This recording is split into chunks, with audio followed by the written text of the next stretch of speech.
right now there is a ground stop on our airport. For about a week from January 28th to February 4th, a Chinese high-altitude weather test balloon was perhaps the most watched object on the planet. The US made a big show of shooting down the balloon.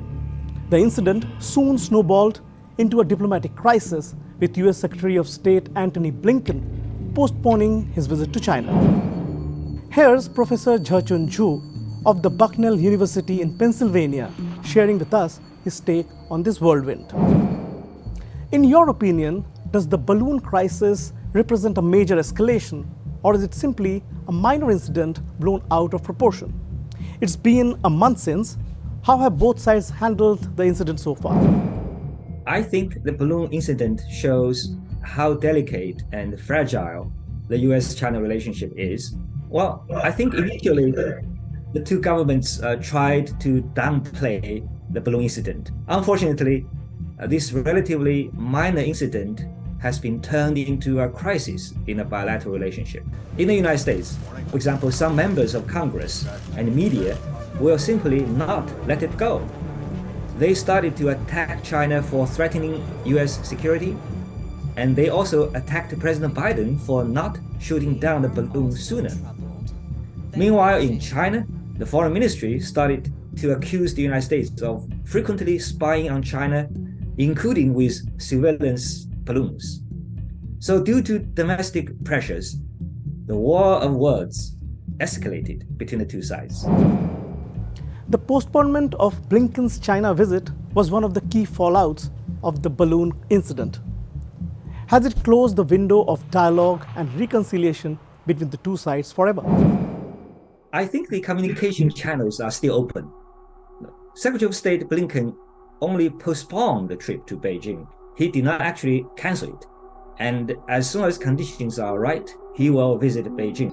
And Blinken did meet with Wang Yi in Munich recently, which is a sign that the two governments have been communicating with each other. In addition, economic and finance officials from both countries are talking to each other now. And the embassies in each other's capital are also in frequent contact with their host government. I think the communication channels are open. They are talking to each other, which is good. Hopefully, they will be able to restore the relationship.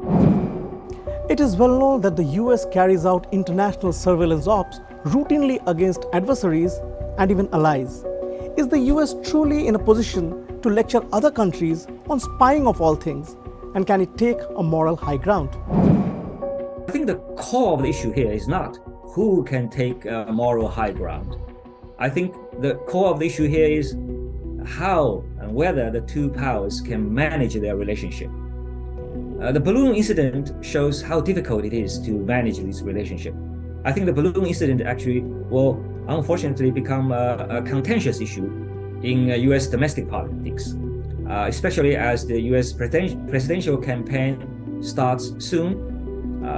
I can guess, all these presidential candidates will certainly attack each other and compete on who is tougher on China. So the priority is for the two sides to tone down their rhetoric and focus on managing this difficult relationship judiciously so as to avoid conflict in the future.